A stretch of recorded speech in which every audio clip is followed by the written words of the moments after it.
বিসমিল্লাহির রহমানির রহিম। Hello everyone, আসসালামু আলাইকুম।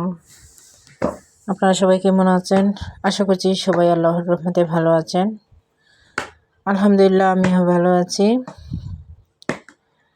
তো গতকালকে পুডিং বানিয়েছিলাম, সেটা আপনাদেরকে দেখাতে পারি নাই, ফ্রিজে রেখেছিলাম, সেটা একটু সময়ের ব্যাপার ছিল। তো এই যে দেখেন, আমি বাটি থেকে নামিয়ে নিয়েছি। তো আমি 2টা পুডিং বানিয়েছিলাম, একটা কিন্তু বেশি শক্ত হয় নাই, বাচ্চারা খুবই তাড়া দিয়েছিল, তার জন্য কেটে দিয়েছি। তার এখানে দেখেন ছোট্ট একটা করে রেখে দিয়েছিলাম আমি, তো সেটা একটু কিন্তু পরে বের করে রেখেছি।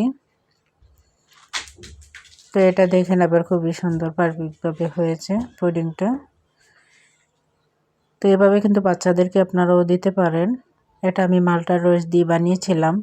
আপনারা যে কোনো কিছু ফলের রস দিয়ে কিন্তু এভাবে জেলির মতন বানিয়ে দিতে পারেন পুডিং। বাচ্চারা দেখবেন অনেক সময় ফল খেতে চায় না, তো এরকম যদি জেলি বানিয়ে দেন বা পুডিং বানিয়ে দেন, তাতে কিন্তু বেশ মজা করে খায়, আনন্দ করে খায়। তো আমার বাচ্চারাও কিন্তু খুবই সুন্দরভাবে খেয়ে নিয়েছিল। তো আজকে সকাল সকাল আমি কিছু কাজ করে নেব, আমার ওয়াল ক্যাবিনেটটা একটু গুছিয়ে নেব। অনেক দিন হয়ে গেছে ওয়াল ক্যাবিনেটটা গুছাই নাই। আর তাছাড়া আপনারা জানেন যে মেহমান আসছিল, সেইগুলা কিন্তু থালি বাসন আমি পানি জড়াতে যে রেখে দিয়েছিলাম, সেগুলো এখন পর্যন্ত গুছাই নাই। কেন জানি আমি কোনো কিছু রাখলে অনেক অলসতা লাগে, সহজে কাজ করতে পারি না। তো দেখেন, এখানে দেখিয়েছিলাম আপনাদেরকে ধনেপাতা সংরক্ষণটা, তো সেটাও আজকে নামিয়ে নিয়েছি সকাল সকাল। এখন কিন্তু খুব সহজেই তরকারির মধ্যে দেওয়া যাবে, একটা একটা করে বের করেই কিন্তু দেওয়া যাবে, সাথে সাথেই দিলে খুবই ঘেরান আর স্বাদটা থাকবে। তো এদিকে দেখেন দুপুর 12টার দিকে আমি কিছু পেঁপে কুচি করে নিয়েছি, একদম মিহি করে, ওই যে পেঁয়াজের কাটারগুলো আছে ওইগুলো দিয়ে গ্রেট করে নিয়েছি আর কি। তো এটা দিয়ে আজকে ভর্তা করব, তার জন্য আমি তেঁতুল নিয়েছি আর শুকনো মরিচ দিয়ে একটু কষলে নিয়েছি আর কি। তো আজকে কিন্তু আমার শরীরটা খুবই খারাপ লাগছিল, কীরকম জানি লাগছিল, কোনো কাজ করতে ভালো লাগছিল না। রান্না করি নাই, রান্না করতে একদম ভালো লাগছিল না, তাই আমি এটা করে নিয়েছি, নিয়ে সবাই মিলে খেয়ে নিলাম। তো বলেছিলাম যে ওয়াল ক্যাবিনেটটা আজকে গুছিয়ে নেব। তো এই যে আমি সব কিছু বের করে নিয়েছি এখানে গোছানোর জন্য।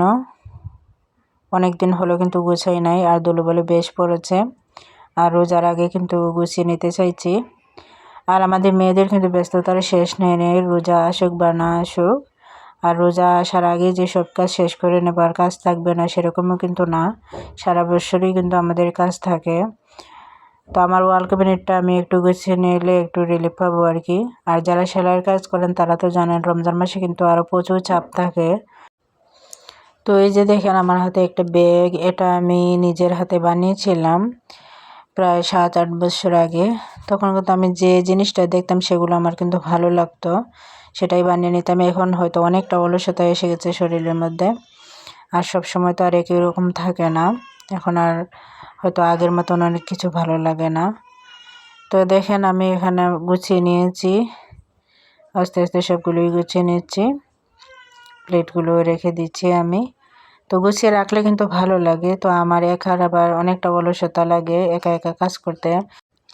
আমার ঘরে কিন্তু আমার 3 ছেলে মেয়ে, আমি আর আমার স্বামী ছাড়া কিন্তু কেউই নেই। তো পরিবারে কিন্তু মানুষ থাকলেও কাজের দেখা গেছে আগ্রহটা থাকে, একা একা দেখা গেছে মনে হয় যে এখন করব না, পরে করব এরকম করতে করতে সময় কেটে যায়। তো দেখেন আমি কথা বলতে বলতে ওয়াল ক্যাবিনেটটাও সাজিয়ে নিয়েছি। তো কীরকম হয়েছে অবশ্যই জানাবেন। আমার ওয়াল ক্যাবিনেটটা হয়তো সবার মতন অত সুন্দর না, তো যতটুকু পেরেছি করে নিয়েছি। আর আমার ওয়াল ক্যাবিনেটটাও কিন্তু হয়তো আগের মডেলের, তাই অতটা ভালো লাগছে না আর কি। তো নিজের যতটুকু আছে ততটুকুতেই আলহামদুলিল্লাহ। তো গুছিয়ে নিলাম আর কি। তো কেমন হয়েছে গুছানোটা অবশ্যই জানাবেন। আর আমার চ্যানেলে যারা নতুন বন্ধু আছেন অবশ্যই সাবস্ক্রাইব করে পাশে থাকবেন, আমিও আপনাদের চ্যানেলে সাবস্ক্রাইব করে দিয়ে আসবো। তো এই ছিল ভিডিও আমার আজকের মতন, সবাই ভালো থাকবেন, আল্লাহ হাফেজ।